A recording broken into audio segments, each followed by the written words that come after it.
प्रस्तुत है श्री महाभारत से पाठ, जो इस प्रकार है। आप ध्यान देकर सुनेंगे, बड़ा आनंद आएगा।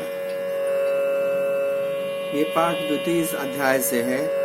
पर्व संग्रह पर्व से पाठ है। श्लोक संख्या है 90 से लेकर श्लोक संख्या 100 तक। इस प्रकार है, ध्यान से सुनेंगे।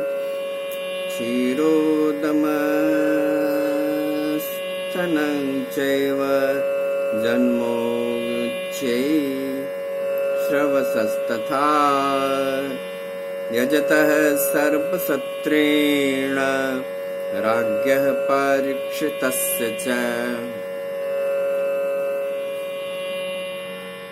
कथेयमभिनिर्वृत्ता भरतानां महात्मनां विविधा संभवा राज्ञा मुक्ता संभव पर्वणि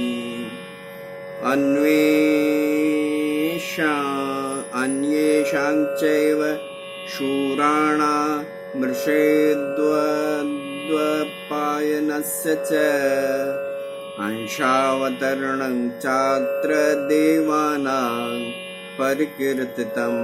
इसी पर्व में क्षीर सागर के मंथन और उच्छ्वय स्रवा घोड़े के जन्म की भी कथा है।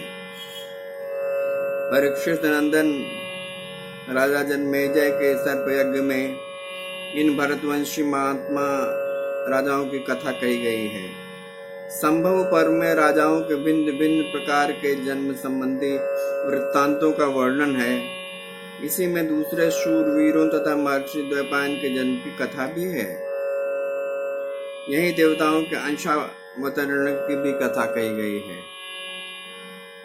दैत्यानां दानवानां च यक्षाणां च महोजसां नागानामथ सर्पाणां गन्धर्वाणां पतत्रिणाम् अन्येषां चैव भूतानां विविधानां समुद्भवः महर्षिरास्त्रमपदे कण्वस्य च तपस्विनः शकुन्तलानां दुष्यन्त्याद भरतस्यापि जज्ञवान् यस्य लोकेषु नाम्नेदं प्रथितं भारतं कुलय। इसी पर्व में अत्यंत प्रभावशाली दैत्य, दानव, यक्ष, नाग, सर्प, गंधर्व और पक्षियों तथा अन्य विविध प्रकार के प्राणियों की उत्पत्ति की भी कथा है। परम तपस्वी महर्षि कर्ण के आश्रम में दुष्यंत के द्वारा शकुंतला के गर्भ से भरत के जन्म की कथा भी इसी में है। उन्हीं महात्मा भरत के नाम से यह भरतवंश संसार में प्रसिद्ध हुआ। वसूनां पुनरुत्पत्तिर्भागीरथ्यां महात्मनां शान्तनोर्वैश्मनि पुनस्तेषां चारोहणं दिवि। इसके बाद महाराज शांतनु के गृह में भागीरथी गंगा के गर्भ से महात्मा वसुओं की उत्पत्ति और उन्हें फिर से उनके स्वर्ग में जाने का वर्णन भी किया गया है। तेर्जोषाणां सम्पातो भीष्मस्याप्यत्र संभवः राज्यान्वर्तनं तस्य ब्रह्मचर्यव्रते स्थितः प्रतिज्ञापालनं चैव रक्षा चित्रांगदस्य च हते चित्रांगदे चैव रक्षा भ्रातुर्यवीयसः विचित्रवीर्यस्य तथा राज्ये सम्प्रतिपादनं धर्मस्य निषु सम्भूतिरणिमाण्डव्यशापजा कृष्णद्वैपायनाश्चैव प्रसूतिर्वरदान जा धृतराष्ट्रस्य पांडोश्च पांडवानांच संभवः। इसी पर्व में वसुओं के तेज के अंश रूप भीष्म के जन्म की कथा भी है। उनके राज्य भोग में निवृत्ति, आजीवन ब्रह्मचर्य व्रत में स्थिर रहने की प्रतिज्ञा पालन, चित्रांगद की रक्षा और चित्रांगद की मृत्यु हो जाने पर छोटे भाई विचित्रवीर की रक्षा, उन्हें राज्य समर्पण, अणिमांडव्य के शाप से महात्मा भगवान धर्म की विदुर के रूप में मनुष्यों में उत्पत्ति, श्री कृष्ण द्वैपायन के वरदान के कारण धृतराष्ट्र एवं पांडु का जन्म, और इसी प्रसंग में पांडवों की उत्पत्ति कथा भी है। आज के प्रसंग में आपने विविध प्रसंगों की, विविध विषयों की वर्णन की स्थिति सुनी, बहुत सुंदर था। इसमें सबसे महत्वपूर्ण, कम कोई महत्वपूर्ण नहीं, जो भी अवतरित हुए सब महापुरुष थे, विश्व विशिष्ट व्यक्ति थे। उनकी उत्पत्ति की कथा भी इसी में हुई। गंगापुत्र भीष्म की उत्पत्ति की कथा, उनके आजीवन ब्रह्मचर्य व्रत ग्रहण करने की कथा, और उनके विशेष चरित्र की कथा जो है उसमें वर्णन है, जो विशेष बात है।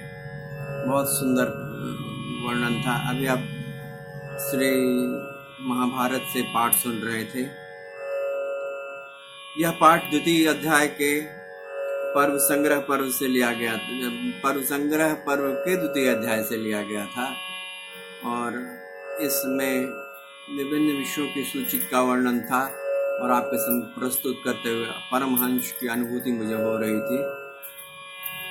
अब आपसे एक निवेदन है छोटा सा, कि यदि आपने मेरा ये चैनल यानी कविंद्र मिश्र का चैनल अभी तक सब्सक्राइब नहीं किया तो कृपा करके इसे सब्सक्राइब कर देंगे।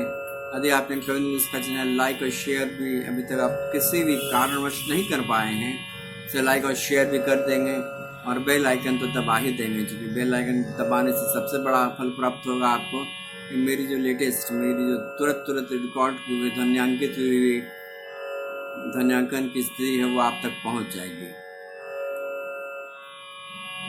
इसमें मेरे इस प्रस्तुति में आप सुन सकते हैं श्रीमद् भागवत महापुराण, श्रीमद् भगवत गीता, श्री विष्णु सहस्त्रनाम, श्री महाभारत, और आने से वाले समय में और कुछ प्रस्तुति हो जाएगी। अभी तो बहुत लंबा सफर है, महाभारत बहुत बड़ा है, भागवत बहुत ही बड़ा है, तो ये सब बड़े बड़े ग्रंथों का पाठ आप सुन पाएंगे। उसके बाद नई नई भक्ति परायण सनातन धर्म की पुस्तकों के पाठ का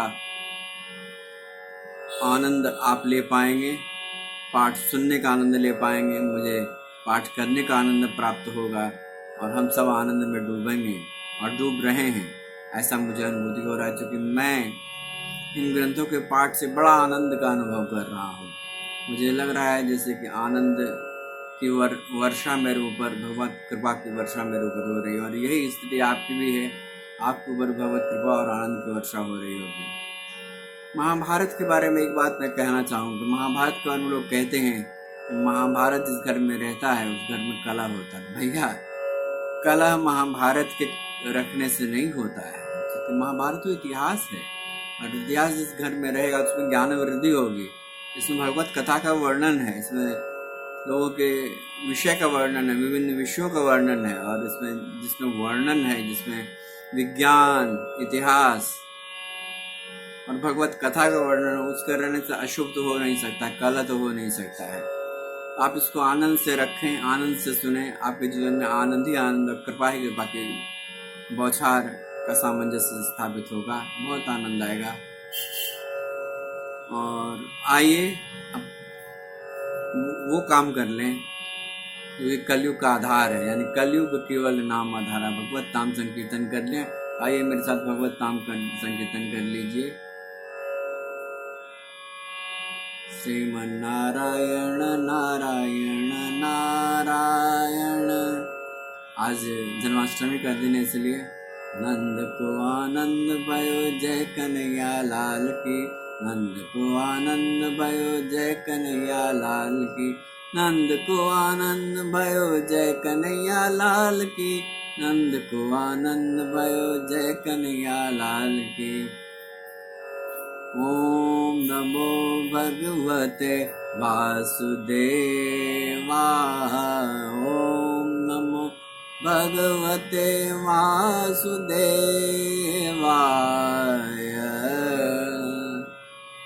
ओम नमो भगवते वासुदेवाय। ओम नमो भगवते वासुदेवाय।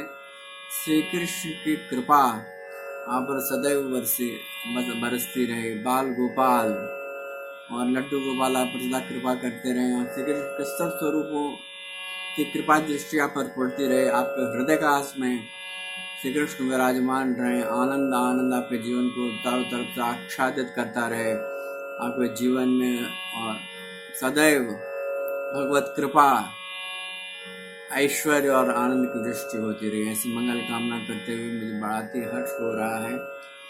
आइए मेरे साथ आप मेरे स्वर में स्वर मिला के बोलिए, जय श्री कृष्ण, जय श्री कृष्ण, जय श्री कृष्ण, जय श्री कृष्ण, जय श्री कृष्ण, जय श्री कृष्ण।